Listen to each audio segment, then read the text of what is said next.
నమస్తే. రెండు అంశాలు ఇవాళ ట్రెండింగ్లో ఉన్నాయి. ఒకటి, భారతీయ జనతా పార్టీ కొత్త అధ్యక్షుడి ఎంపిక. ఈ నిర్ణయం వెనకాల ఏం జరిగింది, ఎంపిక కరెక్టేనా, ఈ అంశం ఒకటి. రెండోది, బీజేపీ నిర్ణయం తీసుకున్న తర్వాత తెలంగాణలో కొత్త పార్టీ, ప్రాంతీయ పార్టీ అన్న ఇంకొక బలమైన చర్చ స్టార్ట్ అయింది. అఫ్కోర్స్ అది మనమే స్టార్ట్ చేసినాం, ఇంకా బలంగా ముందుకు తీసుకెళ్లాల్సిన అవసరం కూడా ఉందని అనిపిస్తున్నది. ఈ రెండు అంశాల మీద మనం డిస్కస్ చేద్దాం. సో నా ముందు తెలంగాణ ఉద్యమకారుడు, క్రాంతిదళ్ అధ్యక్షుడు పృథ్వీరాజ్ యాదవ్ గారు ఉన్నారు, మాట్లాడదాం. నమస్తే అన్న. నమస్తే. జై తెలంగాణ. జై తెలంగాణ.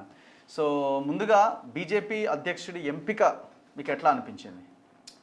బీజేపీ మొదటి నుంచి కూడా సెల్ఫ్ గోల్స్, తర్వాత దాదాపు వాళ్ళు చిన్న రాష్ట్రాలు అనే స్లోగన్ తీసినప్పటికీ ముందు నుంచి కూడా తెలంగాణ కాడికి వచ్చే వరకు వాళ్ళు ఎంతసేపు ఎవరో ఒక పార్టీతోని కలిసిపోవడు, కాంప్రమైజ్ పాలిటిక్సే నడుస్తూ ఉన్నది. కానీ అగ్రెసివ్ అప్రోచ్తో వచ్చినట్టయితే ఇప్పుడు కనిపించలే.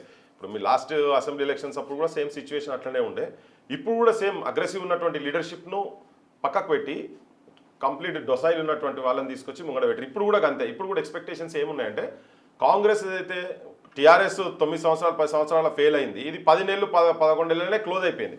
ఇప్పటివరకు అది ఇంకా ఆగముంది. అంటే జనం ఎక్స్పెక్టేషన్స్ చలో బీజేపీ సైడ్ చూస్తారా అనే పరిస్థితులు రాగానే వీళ్ళు ఏం చేసిర్రు, నిప్పు మీద నీళ్ళు పోసినట్టు చేసిర్రు కరెక్ట్ చెప్పాలంటే.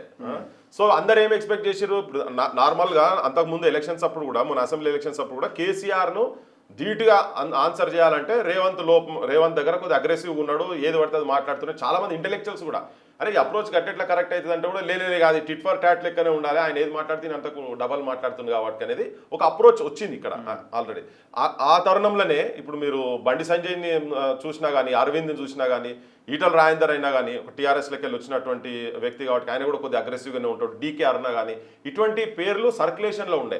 అంటే దీన్ని ఈ ఇద్దరికి ధీటుగా భారతీయ జనతా పార్టీ నుంచి కూడా ఇటువంటి లీడర్షిప్ కనుక వచ్చేది ఉంటే బాగుంటుండే అనేది ఉండే. అది కొంచెం బండి సంజయ్ విషయంలో కొద్దిగా ప్రూవ్ కూడా అయింది లాస్ట్ అప్పుడు. అది చాలా డిస్కషన్ కూడా జరిగింది. సో దీన్ని ఏంటంటే నేనేమనుకుంటున్నా అంటే, ఇక్కడ వాళ్ళు నాకు తెలిసి రాజకీయంగా బీఆర్ఎస్ మీద డిపెండ్ కావాలనుకుంటున్నారేమో మరి వాళ్ళు. ఇక్కడ బీఆర్ఎస్ ఎదగనియాలి, మనం బీజేపీ పక్కకు పెట్టుకుని బీఆర్ఎస్ ఎదగనియాలని అనుకుంటున్నారేమో తెలియదు. కానీ ఇప్పుడు రామచంద్రరావు వ్యక్తిగతంగా ఇష్యూస్ లేవు, ఆయన బాగా సౌమ్యుడు, మంచోడు, మంచితనం ఉన్నది. కానీ ఇప్పుడు ఏమున్నదంటే మంత్రాలకు చింతకాయలు రాలే అనేది కథ ఉన్నది జనాలకు కూడా. రాయి పెట్టి కొట్టాల్సిందే పోయే కాడు ఉన్నది. కూర్చొని నువ్వు యోగా చేసుకుంటా ప్రాణాయామం చేస్తే నీకేం రాలే అవి. సో ఇలా ఆ సిచ్యువేషన్ లేదు కనుక దూకుడుగా ఉండాలి. అంటే అగ్రెసివ్ అప్రోచ్ లేనిది నువ్వు పబ్లిక్ ని రీచ్ కాలేవు. నువ్వు మెసేజ్ ఎట్లా పంపించగలుగుతావు? నువ్వు కిందాక రీచ్ అవుట్ కావాలి కదా. ఇంకొకటి ఏంటంటే, అంటే ఏ మాట కామాట మాట్లాడితే రామచంద్రరావు నీ క్యాడర్కు పరిచయం కావచ్చు, సిటీలో పరిచయం కావచ్చు, కానీ ఈ మిగతా లీడర్స్ మొత్తము గ్రౌండ్ లెవెల్లో వాళ్ళకి ఇంట్రొడక్షన్ అవసరం లేదు. ఇలా రామచంద్రరావు అంటే ఎవరు చూద్దాం పోదాం పాని ఫ్లెక్సీలు పెట్టుకొని పోస్టర్లు పెట్టుకొని చూడాల్సిన అవసరం వచ్చింది డెఫినెట్గా. అనే కొంత సర్కిల్స్లో పరిచయం ఉన్నటువంటి వ్యక్తి. కానీ నువ్వు అధికారంకు తీసుకొచ్చేందుకు, బీజేపీని పవర్కి తీసుకురావాలంటే మాత్రం ఆయనే సరిపోడనేది అది వాళ్ళకు కూడా తెలుసు కదా. ఇప్పుడు Bharatiya Janata party ఫెయిల్యూరే rural base లేకపోవడమే కదా వాళ్ళకి ప్రధానమైన. ఎగ్జాక్ట్లీ అలాంటి మాస్ లీడర్ నే ముందు పెట్టాలి. అర్బన్ లో కూడా వీళ్ళు ఏమైతున్నారు, ఇప్పుడు మొన్నటి ఎలక్షన్స్ కూడా విధిలేని పరిస్థితుల్లో వీళ్ళకు 48 కార్పొరేషన్లు వచ్చినాయి. ఇక్కడ ఎంత ఫీలింగ్ అర్బన్ ఏరియాలో కొంచెం బీజేపీ సైడ్ ఇట్లా ఉన్న తర్వాత కూడా ఆ సీట్లు ఏంటంటే వాళ్ళకి ఇద్దరికి ఏలేక వచ్చినటువంటి, కానీ బీజేపీ పుంజుకున్నట్టు వచ్చుడు కాదు. అంటే వీళ్ళిద్దరిని కాదన్న ఓట్లే పడుతున్నాయి. ఇప్పుడు కూడా ఆల్మోస్ట్ దాన్ని పోలరైజ్ చేసుకుంటుందికైనా కానీ ఇప్పుడు రామచంద్రరావు ఉన్నాడు. రామచంద్రరావును ఒక అదర్ పొలిటికల్ పార్టీకి వెళ్ళి ఈయన లీడర్షిప్ చూసి అగ్రెసివ్గా ఉంటాడు కాబట్టి మేము మొత్తం వస్తాము అనే లెక్కల లేదు. ఇలా బీఆర్ఎస్ వీక్ ఉంది, కాంగ్రెస్ కూడా వీకే ఉంది. ఒక బీసీ వాదం అని చెప్పని వీళ్ళు ఏదైతే అనుకున్నారో ఆ బీసీ లీడర్షిప్ని కనుక మేము పార్టీ ప్రెసిడెంట్ అనలే కదా, ముఖ్యమంత్రిని చేస్తాం కదా అని చెప్పని ఏదైతే అన్నారో. కాకపోతే ఏంటంటే జనంలో కూడా ఒక వాతావరణం వచ్చింది. ఇక్కడ దాదాపు నీకు 90% బీసీ ఎస్సీ ఎస్టీ ఈ సామాజిక వర్గాలతోటే తెలంగాణ ఇది ఒక మొత్తం భారతదేశంలో ఒక డిఫరెంట్ ఉన్నటువంటి సినారియో ఇక్కడ రాజకీయాలు. తర్వాత చైతన్యం ఎక్కువ ఉన్నటువంటి ప్లేస్. ఇప్పుడు ఇంకోటి ఏంటంటే నువ్వు ఇట్స్ రెడీమేడ్ కేక్ లెక్క ఉన్నది ఇప్పుడు రాజకీయంగా వీళ్ళకు. సో దాన్ని ఇట్లా ఇమీడియట్గా వీళ్ళు పోయి దాన్ని క్రీమ్ తినాల్సిందే భారతీయ జనతా పార్టీ. అట్లా ఉండే పరిస్థితి అయితే అట్లుండే. కానీ ఇప్పుడు వాళ్ళు అంటే కంటిన్యూస్ ఎలక్షన్స్, మరి వాళ్ళ సెంట్రల్ లీడర్షిప్ అప్రోచ్ ఏంటిదో అర్థమైతలేదు. కానీ క్లియర్ కట్ ప్రతిసారి ఇది లేచిన ప్రతిసారి దాన్ని తొక్కుతున్నారు, కంప్లీట్గా తొక్కుతున్నారు. ఇప్పుడు వాళ్ళ కంట్రీ ఫస్ట్ వాళ్ళు ఏమంటారంటే ఇప్పుడు 1.5 year అయిపోయింది, ఇంకొక 3 ఏళ్ల వరకు ఈయన అధ్యక్షుడు ఉంటాడు, ఎలక్షన్స్ కి ముందు మళ్ళీ అధ్యక్షుడిని మారుస్తారేమో. ఓవర్ నైట్ జనం ఎందుకు నమ్ముతారు? నువ్వు ఇప్పటి నుంచి ఒకవేళ బీసీ అన్నావు అనుకో, ఒక బీసీని ప్రొజెక్ట్ చేసి లీడర్షిప్ ను ప్రొజెక్ట్ చేసి ఇగో this is what we are going to do తెలంగాణలో, ఇగో ఈ కులాల సమీకరణ మేము చేస్తాము. ఇవి ఇప్పటివరకు అసలు ఎక్కడ కూడా ఇప్పుడు ఈటల రాజేందర్ ఎగ్జాంపుల్ తీసుకుందాం అనుకోండి, ఓ మిథురాజ్ కమ్యూనిటీ ఇప్పటిదాకా రిప్రజెంటేషనే లేదు. ఆల్రెడీ నీకు మున్నూరు కాపు కమ్యూనిటీ నుంచి కొంతమంది ఇలా లీడర్షిప్ లో టాప్ లీడర్షిప్ లో ఉన్నారు, లక్ష్మణ్ కావచ్చు, సంజయ్ కావచ్చు, అరవింద్ కావచ్చు, ఇటువంటి వాళ్ళు ఆల్రెడీ ఓ స్టేజ్ లో వచ్చినారు. Mudiraj is untapped community. ఇప్పుడు యాదవ్స్ ఉన్నారు అనుకోండి, యాదవ్ జనరల్ గా నీకు నేషనల్ వైడ్ గా కొంచెం హిందుత్వ లైన్ లో ఉంటారు అనేది జనరల్ టాక్. మీరు సమాజ్వాది పక్కకు తీసుకున్నా కానీ ఇటు నేషనల్ వైడ్ గా కొద్దిగా మోర్ రిలీజియస్ సైడ్ ఉంటారు అనేది. వాళ్ళు మేజర్ గా తీసుకుపోయేదే హిందుత్వ ఖాయం చేసేదే కదా. సో దాంట్లో ఇప్పుడు ఈ బీసీ కమ్యూనిటీస్ అంటే it is untapped, which is major community ఇక్కడ. తర్వాత ఇప్పటిదాకా పవర్ చూడని కమ్యూనిటీస్ ఇవన్నీ ఇక్కడ. అంటే ఏదో ఒక యానిమల్ హస్బెండరీయో షాపన్ పట్టేటోలో ఇటువంటి పోర్ట్ఫోలియోలు ఇచ్చి పక్కకు పడేసి వీళ్ళని, కానీ నిజమైన post finance minister, revenue minister, home మినిస్టర్లో ఇట్లా ఏ గవర్నమెంట్ ఇవ్వలేదు కదా. ఇప్పుడున్నటువంటి వాళ్ళు వీళ్ళు కూడా ఇవ్వలేదు కదా. సో ఇవి కొన్ని ఒక 2-3 సామాజిక వర్గాలకు సంబంధించినటువంటి వాళ్ళకే పరిమితం అయిపోయింది. సో అట్లా ఆ పవర్ని కనుక వీళ్ళకి మేము ఇస్తామని చెప్పని ఇప్పటి నుంచి నువ్వు కనుక మేనేజ్ చేసి ఆర్గనైజ్ చేస్తే కింద నుంచి ఈ లీడర్షిప్ వీళ్ళ దగ్గరకు వచ్చేటువంటి అవకాశం ఉంటుంది. ఇప్పుడు నువ్వు బీఆర్ఎస్ స్ప్లిట్ అయింది అనుకోండి, స్ప్లిట్ చేయాల్సిన అవసరం ఉంది వాళ్ళకు. ఇప్పుడు రాజకీయంగా మేము వెళ్ళిపోతాం అర్థం కానీ, కవిత దోపాటు అవుతుంది. ఇప్పుడు హరీష్ రావు కొత్త దుకాణం లెక్క ఉన్నాడు. వీళ్ళు బయట ఉండరా లోపల ఉంటారా? బేసిక్ గా ఇప్పుడు మోదీ, అమిత్ షా, బీజేపీ కేంద్రంలో అధికారం, ఇంత పెద్ద లీడర్షిప్, 10 ఏళ్ళు కంటిన్యూస్ అధికారం, 3వసారి పవర్లోకి వచ్చిన ఈ పార్టీ ఇట్లాంటి నిర్ణయం ఎట్లా తీసుకొని ఉంటుంది? అంటే వీళ్ళు ఏమైనా వీళ్ళ ఇన్ఫ్లుయెన్స్, వీళ్ళ ట్రాప్లో వాళ్ళు పడి ఉంటారా? అంటే ఇక్కడ ఉన్న సీనియర్లు కొంతమంది, లేదు వాళ్ళకి అసలు ఇంట్రెస్టే లేదని అనుకోవాలనా? యాక్చువల్గా తెలంగాణలో మనం ఎందుకు అవసరం ఉంది? అటు కేసీఆర్ ఉన్నాడు, కాంగ్రెస్లో కూడా కొంత ఒక వర్గం మనతోనే ఉన్నదన్న ఒక భావన ఏమైనా వాళ్ళకి కలిగిందా? అంటే ఎవరిని ఇప్పుడు 2 అంశాలు ఉంటాయి ఇక్కడ. అధికారంలోకి రావాలంటే బీఆర్ఎస్ మీద కొట్లాడడంతో పాటు, బీఆర్ఎస్ మీద ఎందుకు కొట్లాడాలో, ఒక ప్రాంతీయ పార్టీ లేకపోతే అక్కడ నేషనల్ పార్టీ బీజేపీ బతకడానికి అవకాశం ఉంటుంది. సో వాళ్ళ మీద ఫైట్ చేయడంతో పాటు అధికార పార్టీ చేసే పనుల మీద కూడా కొట్లాడాలి. అంటే ఇద్దరి మీద కొట్లాట వద్దు అని అనుకునే స్థాయికి ఎందుకు వెళ్ళినట్టని నేనేమనుకుంటున్నా అంటే, వీళ్ళు ఆల్రెడీ కేసులలో ఉన్నాడు బీఆర్ఎస్ వాళ్ళంతా. ఒక అప్రోచ్ ఏంటంటే, మోడీ, అమిత్ షా ఇద్దరు బీజేపీలో స్ట్రాంగ్ లీడర్స్. ఎందుకంటే వీళ్ళు ఎవరికి ఇనరు, లోకల్ లీడర్షిప్ కూడా పనిచేయదు అనేది ఒక ఇమేజ్ బిల్డప్ అయి ఉన్నది వాళ్ళకు. సో వాళ్ళు కూడా ఇదంతా కొట్లాడంతా పవర్కి రావాలనేది అంతే కదా. ఇలా పవర్కి రావాలనేది నీకు రెడీగా ఉన్నదాన్ని వీళ్ళు అట్లా చేస్తున్నారంటే, నేనైతే అనుకుంటున్నాను ఏంటంటే వీళ్ళు బీఆర్ఎస్ తోని కాంప్రమైజ్ అయ్యి ఉన్నారు అనేది అనిపిస్తుంది నాకు. లేకపోతే ఇటువంటి స్టెప్స్ తీసుకోరు కదా. ఇప్పుడు మొన్న బండి సంజయ్ కూడా లాస్ట్ 11th అవర్లో సరే అట్లయినా మరి కాంగ్రెస్ మీద కొట్లాడాలి కదా. కాంగ్రెస్ ని దెబ్బతీసేందుకు వాళ్ళు కలవాలని అనుకున్నారు కదా ఎంత ముందు, ఏది బీఆర్ఎస్ తోనని. ఇప్పుడే నీకు టైం ఉంది కదా, యాంపుల్ టైం ఉంది నీకు. ఇంకా 3.5 సంవత్సరాలు ఉన్నది కదా నీకు అసెంబ్లీ ఎలక్షన్స్కి వస్తేందుకు. సో ఇప్పటి నుంచే నువ్వు అప్రోచ్ కనుక ప్రాపర్ అప్రోచ్ తీసుకుంటే వేరే విషయం. ఇప్పుడు ఏంటంటే ఏదో పీస్ టాక్స్ లెక్క అయిపోయినాయి వీళ్ళకంతా, ఆపరేషన్ పీస్ టాక్స్ లెక్క ఉన్నది ఇప్పుడు వీళ్ళ ముచ్చటంతా. సో యుద్ధ క్షేత్రంలో ఇప్పుడు దునకాల్సిన అవసరం ఉన్నది అధికారంలో కనుక. బీజేపీ యాంగిల్లో కనుక చూసేది ఉంటే యుద్ధం, వార్ టెక్నాలజీ, వార్ స్ట్రాటజీసే కావాలి ఇప్పుడు. అటువంటిది కాకుండా ఇప్పుడు రేపు గ్రామ పంచాయత్ ఎలక్షన్స్ ఒకటి ముందున్నాయి, ఇమీడియట్ గా మున్సిపల్ ఎలక్షన్స్ ముందున్నాయి హైదరాబాద్ అనేది. దాని దగ్గర ఇటువంటి వాళ్ళు, అగ్రెసివ్ అప్రోచ్ ఉన్నటువంటి వాళ్ళు, సంజయ్ ఇటువంటి వాళ్ళు ఉంటే ఇప్పటికే వీళ్ళు ఆ దూకుడు పోతే వాళ్ళకు మళ్ళీ పార్టీలు గెలిచేందుకు ఇబ్బంది అయితే. రాజా సింగ్ లాంటి వాళ్ళకు కూడా నచ్చలేదు నిర్ణయం. ఆయన కూడా దాన్ని డైజెస్ట్ చేసుకోలేక ఏకంగా రిజైన్ చేసేసిండు. రాజా సింగ్ యాక్చువల్గా ఆయన ఏంటంటే ఈజ్ ఎ కట్టర్ హిందుత్వవాది. మనకు నచ్చకపోయినా పక్కకు పెడితే బీజేపీ వాళ్ళ యాంగిల్ కనుక చూసేది ఉంటే is a cutter strong Hindutva and is widely known భారతదేశం మొత్తంలో. ఆయన మళ్ళీ లోధీ కమ్యూనిటీ కొంచెం ఇక్కడ తెలుగు కూడా ఆయనకు అంత స్పష్టంగా రాదు, కానీ హిందీ వాటిల్లో ప్రజెంట్ చేయగలుగుతాడు. సో కట్టర్ హిందుత్వ అనే లైన్ ఆయనకు ఉన్నది. అది నేషనల్ వైడ్ చాలా స్టేట్స్లలో కూడా ఆయన గుర్తుపట్టేటోళ్ళు ఉన్నారు, ఆయన ఫ్యాన్స్ కూడా ఉన్నారు. ఏ మాట కామాట చెప్పాలంటే ఫాలోవర్స్ కూడా డెఫినెట్గా ఉన్నారు. విదిన్ బీజేపీ ఉన్నారు, అవుట్ సైడ్ బీజేపీ కూడా ఉన్నారు. మన నచ్చిన తెలంగాణ కాడికి వచ్చేవరకు అయినా సరే ఆయన తెలుగు కూడా రాదు, సరే కమ్యూనికేట్ చేయలేడు, అది వేరే విషయం. నిజంగా అంటే ఇప్పుడు ఈయన విషయంలో ఎక్కడనో చాలా రోజుల నుంచి కూడా ఎక్కడో గ్యాప్ ఉంది. ఇక్కడ ఉన్నటువంటి లీడర్షిప్ కు వీళ్ళకి మధ్యలో గ్యాప్ ఉంది. ఆల్రెడీ ఆయన పార్టీకి వెళ్ళి తీసేసి 3 సంవత్సరాలు బయటికి పోయి ఇదంతా నడుస్తుంది కదా, ఆ ఫ్రిక్షన్ ఆల్రెడీ ఉంది. ఇప్పుడు ఆయన ఏంటంటే నేనే అవుతా అనేది కాకుండా ఒక డెమోక్రటిక్ ప్రాసెస్ ప్రాపర్గా నడుస్తలేదు అనే లెక్కల ఆయన పోయిండు. కానీ ఏ పార్టీ నడుస్తుంది, ఏ పార్టీ నడవదు కూడా కదా. పార్టీ సుప్రీం చెప్పినట్టే సీల్డ్ కవర్స్ ఎలక్షన్స్ ఉంటాయి. ఇవన్నీ ఏమన్నా ఎలక్షన్స్ తోటి అయ్యేటి ఉంటాయి. ఏమన్నా వాడికెళ్ళి పారాచూట్లే ఏవచ్చినా అవే కవర్లు రావాలి, టెలిఫోన్ రావాలి, ఏదైనా అంతేనే. ఇప్పుడు వీళ్ళు చెప్పుకుంటుంది అట్లా ఉంటుంది. Country first, party second, self third అని ఉంటుంది. అదంతా ఉట్టి ముచ్చటనే. సెల్ఫ్ డిసిషన్సే ఇంపోజ్ చేస్తారు పార్టీ మీద. That's how parties run. ఇక్కడనైనా కానీ నేషనల్ లెవెల్ అయినా కానీ. సరే అది పెద్దగా అటు ఇటు కాకుండా డ్యామేజ్ కదా, బరాబర్ డ్యామేజ్. ఆయన విషయంలో కట్టర్ హిందుత్వ లైన్ లో ఉన్నటువంటి వాళ్ళు మొత్తము డెఫినెట్ గా హర్ట్ అవుతారు. ఆయన ఇవ్వాలి ఎందుకు ఎమ్మెల్యే పదవి అంటే సరే అనే స్పీకర్ ఫార్మాట్ లో ఇవ్వకపోవచ్చు, కానీ ఒక మెసేజ్ మాత్రం పంపించాడు. నీకో దండం, నీ పార్టీకో దండం అనేది. అది ఒక స్ట్రాంగ్ లైన్ కింది దాకా ప్రతి ఒక్కరిని హార్ట్ టచింగ్ లేక, అంటే హిందుత్వ ఉన్నటువంటి వాళ్ళ హార్ట్ టచింగ్ మాత్రం ఉన్నది. చాలా మందికి ఏంటంటే కట్టర్ హిందుత్వ ఉన్నటువంటి వాళ్ళు కూడా అరే బీజేపీ ఇక్కడ రావాలనుకున్నప్పుడు కట్టర్గానే కావాలి కదా అనేది ఉన్నది, ఫస్ట్ నుంచి కూడా ఉన్నది. కానీ ఇక్కడ అట్లా కాకుండా కాంప్రమైజింగ్ లీడర్షిప్ తోటే పోతున్నారు అనేది మాత్రము క్లియర్ కట్గా ఉన్నది. ఇప్పుడు తెలంగాణ యాస భాషలో పర్ఫెక్ట్గా జనాన్ని కన్విన్స్ చేసేటట్టు ఉండాలి ఏ ఇష్యూనైనా కానీ. అటువంటిది ఐ డోంట్ థింక్ రామచంద్రరావు దగ్గర అది లేదు. చాలా సాఫ్ట్ స్పోకెన్ పర్సన్ అయినే. సో అట్లా ఉండొద్దు కదా. నువ్వు ఏ అంశం తీసుకున్నా కానీ నువ్వు ప్రతి ఒక్కరికి కనెక్ట్ కావాలి. మనకు నచ్చొచ్చు నచ్చకపోవచ్చు పక్కకు పెడదాం, రఘుకో పృథ్వీరాజ్ నచ్చొచ్చు నచ్చకపోవచ్చు, కానీ జనానికి మాత్రం నువ్వు బీజేపీ యాజ్ అ పార్టీని నువ్వు కమ్యూనికేట్ చేయాలంటే మాత్రం ఐ డోంట్ థింక్ ఇది తెలంగాణకు ఇంకా మంచిదే అనిపించింది నాకేంటంటే. ఇది మంచిదే. ఎందుకంటే ఇప్పుడు మళ్ళీ వాళ్ళోళ్ళు వీళ్ళోళ్ళు మళ్ళీ వీళ్ళు వచ్చినాక వీళ్ళు కూడా ఏ రాయి అయితే నెత్తి వలగొట్టుకుంటేందుకు లెక్క ఉంటుంది. ఇప్పుడు మనం ముచ్చట ఇప్పుడు కూడా గదే కదా, వీళ్ళంతా కూడా ఒకటే కదా. ఏం మనం చూస్తలేమా? వీళ్ళు కూడా ఉద్యోగాలు అంటారు, వీళ్ళు లేకపోతే వీళ్ళు చేసారు, బీజేపీ వాళ్ళు, టీఆర్ఎస్ వాళ్ళు చేసిరు, కాంగ్రెస్ వాళ్ళు చేయబట్టిరి. అందరు మూడిటితోటి జనం నష్టపోయినాం ఇక్కడ మాత్రం తెలంగాణ ప్రాంతంలో. సో తెలంగాణకు మంచిదే అని అంటే ఇప్పుడు ఒక చర్చ స్టార్ట్ అయింది, అది మేమే స్టార్ట్ చేసినాం. తెలంగాణలో ఒక ప్రాంతీయ పార్టీ అవసరం ఉందేమో అన్న ఒక బలమైన ఇది కనబడుతున్నది. ఇప్పుడు ఉన్నది, గతంలో కూడా కనబడ్డది. ఎందుకంటే బీఆర్ఎస్ కొలాప్స్ తర్వాత వాళ్ళు చేసిన పనులు, వాళ్ళు చేసిన వ్యవహారము, ఈ అరాచకాలు ఇవన్నింటి తర్వాత there is no local party. ప్రజలు ఆ వైపుగా కూడా ఆలోచించట్లేదు. ఏమన్నా కాంగ్రెస్ మరీ దారుణంగా తయారై ఇంకొక ఆల్టర్నేట్ లేని పరిస్థితులు ఏమో చెప్పలేం అప్పుడు. సో ఆ అవకాశాన్ని ప్రజలు ఇవ్వాలని ఇప్పుడైతే అనుకుంటలేరు.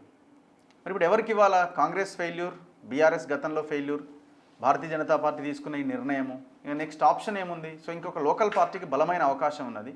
తమిళనాడులో ఎట్లయితే లోకల్ సెంటిమెంట్ చాలా బలంగా ఉంటుందో మన దగ్గర కూడా ఉన్నది, తెలంగాణ వాదము, మన కల్చర్ ఇవన్నీ నేపథ్యంలో. సో లోకల్ పార్టీ అవసరం ఉందేమో నాకు అనిపిస్తున్నది. సో అందులో నేను ఒక వీడియో చేసిన ఈటెల కొత్త పార్టీ పెడితే ఎట్లుంటుంది అన్న ఒక యాంగిల్ని తెర మీదకి తీసుకొచ్చిన. మీకేమనిపిస్తున్నది? తెలంగాణలో ఇప్పుడు కాదు, 93, 94, 95 నుంచి ఎప్పుడైతే సపరేట్ తెలంగాణ భావాజాల వ్యాప్తి ఎప్పుడైతే జరుగుతున్నదో అప్పటి నుంచి ఇక్కడ ఒక రీజనల్ పార్టీకి అవసరం ఉండే. ఓకే, దాన్ని అదనుగా తీసుకుని 2001లో కేసీఆర్ పెట్టిండు. కానీ కేసీఆర్ పెట్టిన తర్వాత కూడా పీపుల్స్ ఆస్పిరేషన్స్ కు తగ్గట్టుగా కేసీఆర్ నాయకత్వం లేకుండే. ఆయన మూవ్మెంట్స్ నడపలేదు, ఫక్త్ రాజకీయం నడిపిండి. ఆయన మొత్తం పదవుల రాజకీయాలు చుట్టే తిరిగిండి ఆయన మొత్తం. తెలంగాణ వ్యతిరేక శక్తులతో కూడా కలిసిన ఉదంతాలు ఉన్నాయి. సో అప్పుడు కూడా మళ్ళొక పొలిటికల్ పార్టీ అవసరం ఉంటే నరేంద్ర రూపంలో ఒకటి వచ్చింది, విజయశాంతి రూపంలో వచ్చింది, దేవేందర్ గౌడ్ రూపంలో వచ్చింది. అట్లా నుంచి కంటిన్యూ అవ్వకుండా ఈవెన్ తెలంగాణ వచ్చినప్పుడు కూడా, తెలంగాణ 2014లో కూడా అనివార్యంగా కేసీఆర్ ఓట్లేసిండే తప్ప వేరే అంటే ఇదే పర్ఫెక్ట్ తెలంగాణకు ఆల్టర్నేటివ్ అనేది అనుకోలేదు. ఇక ఆప్షన్ లేక ఓట్లు వేసారు. మొన్న కూడా 2019లో కూడా సేమ్ అయింది. ఇప్పుడు కూడా అసెంబ్లీ అప్పుడు కూడా సేమ్ అదే సిచ్యువేషన్. 6 నెలల ముందు వరకు కాంగ్రెస్కి ఏం లేకుండే కదా. కానీ ఒక టీఆర్ఎస్ కు కేసీఆర్ లీడర్షిప్ మీద వ్యతిరేకత వచ్చినప్పుడు ఏదో ఒక సింబల్ ఉన్నది కాబట్టి కాంగ్రెస్ కు పోయింది. లేకపోతే వాళ్ళు ఎమ్మెల్సీ ఎలక్షన్ లో 5వ స్థానం, 4వ స్థానం, 6వ స్థానం డిపాజిట్లు రాలే కదా వాళ్ళకు. సో అటువంటికి పవర్కి వచ్చింది. ఇప్పుడు కూడా మళ్ళా ఇయాలటి కూడా 100% నువ్వు అన్నది నేను చూసిన, నువ్వు పెట్టింది చూసిన 100% తెలంగాణలో ఒక ప్రత్యామ్నాయ రాజకీయ పార్టీ ఆవశ్యకత అవసరము ఉన్నది. ఇప్పుడు అది కావాల్సిన అవసరం ఉంది.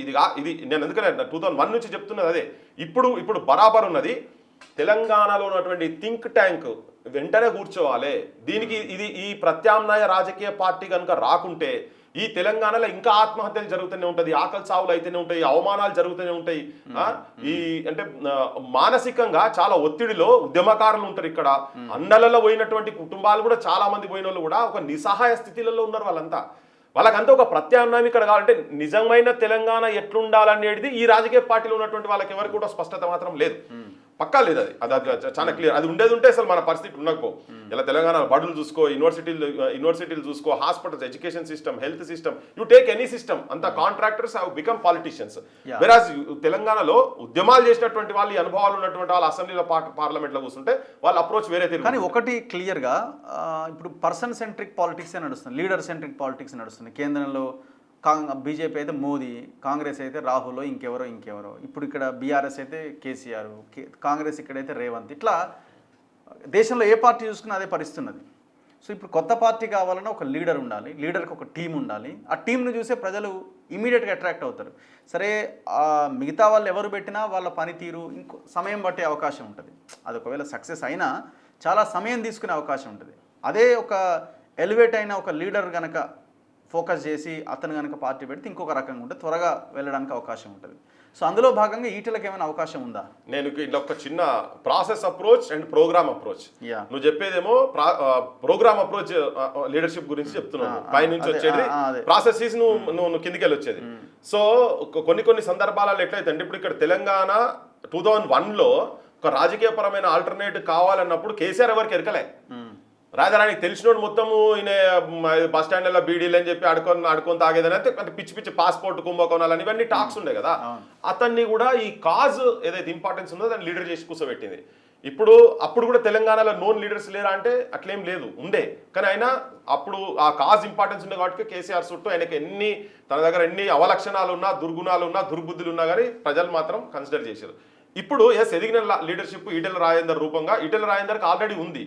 ఆల్రెడీ ఇమేజ్ లాస్ట్ ఆయన కేసీఆర్కి వెళ్ళి బయటికి వచ్చేటప్పటి వరకే ఉండే, మనం యాక్సెప్ట్ చేసినా చేయకపోయినా ఆయనకు ఉండే. కానీ వ్యక్తికి అవసరం ఏంటంటే ధైర్యం కూడా అవసరం. అంతే, నీకు ధైర్యం లేకుంటే పాలిటిషియన్ కానే కాడు, లీడర్ కానే కాడు. ఫస్ట్ ఆఫ్ ఆల్ పక్కకు పెట్టు. ఇప్పుడు ఏంటంటే బిజినెస్ సెంట్రిక్ అయినాయి పాలిటిక్స్ అంతా, కార్పొరేట్ సెంట్రిక్, బిజినెస్ సెంట్రిక్ అయినాయి. ఇప్పుడు నువ్వు డిస్కస్ చేసిన లీడర్స్ అందరు చుట్టూ కూడా కార్పొరేట్స్ ఉన్నారు కదా, మొత్తము 100% వాళ్ళే ఉన్నారు. సో ఈయనకి అట్లీస్ట్ ఈ దగ్గర కొంత పైసలు ఉన్నాయని చెప్పని ఇవన్నీ కూడా కొంచెం టాక్ ఉంది. కానీ ఫస్ట్ ఆఫ్ ఆల్ ఏంటంటే నా తెలంగాణ గురించి నేను బరాబర్ ఒక ఆల్టర్నేట్ లీడర్షిప్ ఇస్తా, నేను ఇవ్వగలిగే ధైర్యం నా దగ్గర ఫెయిల్ పాస్ తక్కకుండా ఇవాళ ఎవడు కష్టపడతారో వాందే ఫ్యూచర్ ఉంటుంది ఎవరికైనా కానీ. ఇవాళ నువ్వు సైలెంట్ కూర్చుంటా అంటే రేపు ఏముండదు, ఫ్యూచర్ ఏముండదు. ఇంకొకటి ఈటెల రాజేందర్ గారు కూడా ఇన్నాలంటే ఇప్పుడు క్లియర్గా చెప్పిందంటే ఈటెల రాజేందర్ గారికి బీజేపీలో రేపు ముఖ్యమంత్రి కానీ ఏ పెద్ద పదవి వచ్చే అవకాశం లేదు. రాజకీయంగా he is closed with in BJP. ఎందుకంటే ఆయన అమిత్ షా చాయిస్ అని చెప్పి బయట బాగా టాక్ ఉండే తన మీద. అమిత్ షా కూడా చెప్పిండని కూడా కొన్ని క్లోజ్ సర్కిల్స్ తెలిసింది. ఈవెన్ ఆర్ఎస్ఎస్ లో ఉన్నటువంటి ఒక సెక్షన్ కూడా ఈటలను సపోర్ట్ చేశారు. అక్కడ ఏమైపోయింది, మిగతా బీజేపీలో ఉన్నటువంటి అందరూ వాళ్ళ వ్యక్తిగతంగా వాళ్ళ మధ్యలో విభేదాలు ఉన్నా బీజేపీ కూడా నార్మల్ పొలిటికల్ పార్టీ లెక్కనే అయిపోయింది. ఓకే, సో వీళ్ళందరూ ఈటల కాడికి వచ్చే వరకు అందరూ ఒకటే ఎట్టి పరిస్థితి కానియద్దు.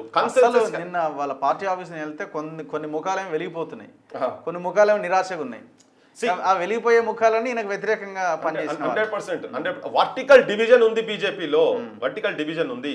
అయితే ఈటల రాజేందర్ గారికి ఇచ్చేది ఉంటే తెలంగాణ ఓరియంటేషన్ అట్లా ఉన్నది, కొద్దిగా కమ్యూనికేట్ చేస్తారు, కనెక్ట్ అవుతాడు ఈయన కింది దాకా. ఒక బీసీలలో కూడా మేజర్ సెక్షన్, బీసీలు కూడా ఏమైనా ర్యాలీ అవకాశం ఉంటుంది కనుక ఇప్పుడే కట్ చేయాలి. ఇప్పుడు కట్ చేయకపోతే రేపు ఆయన బీజేపీ రాష్ట్ర అధ్యక్షుడు అయిన తర్వాత ఎలివేట్ అయిన తర్వాత ఇంకా కష్టమవుతుంది.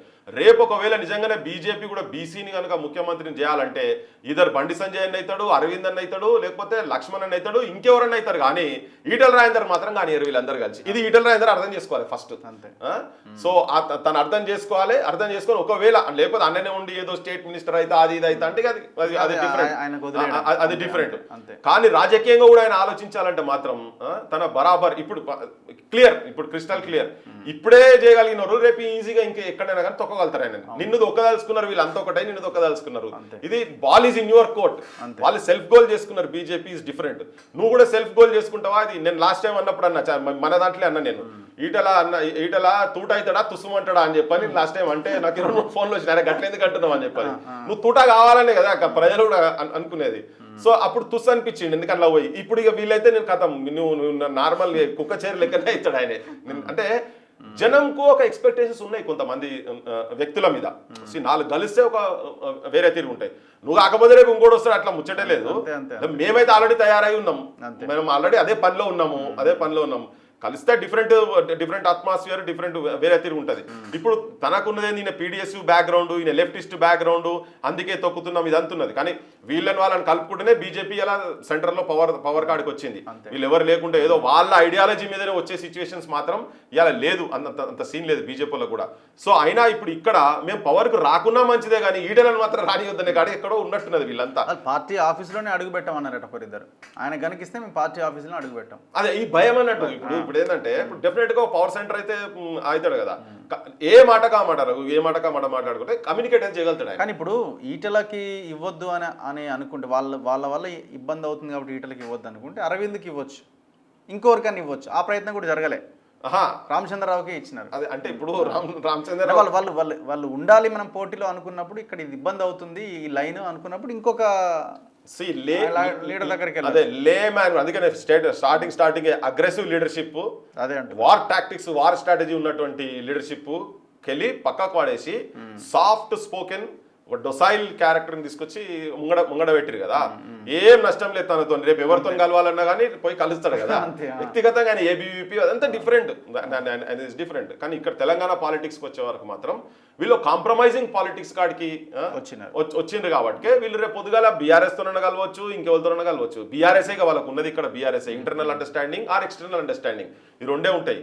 ఈ రెండింటిలో ఎక్కడో దగ్గర వాళ్ళు ప్యాచ్ వర్క్ చేసుకుంటారు. వీళ్ళంతా కట్ వర్క్ ప్యాచ్ వర్క్ చేసుకోవాలనుకుంటారు. కానీ వ్యక్తిగతంగా వాళ్ళే యాజ్ అ బీజేపీ కనుక పవర్ కనుక రావాలనుకుంటే మాత్రం వాళ్ళు చేసినటువంటి స్ట్రాటజీ అయితే I think it is wrong. ఇది తెలంగాణకు మంచిదే నా దృష్టిలో అయితే నేను క్లియర్ కట్గా చెప్తున్నా.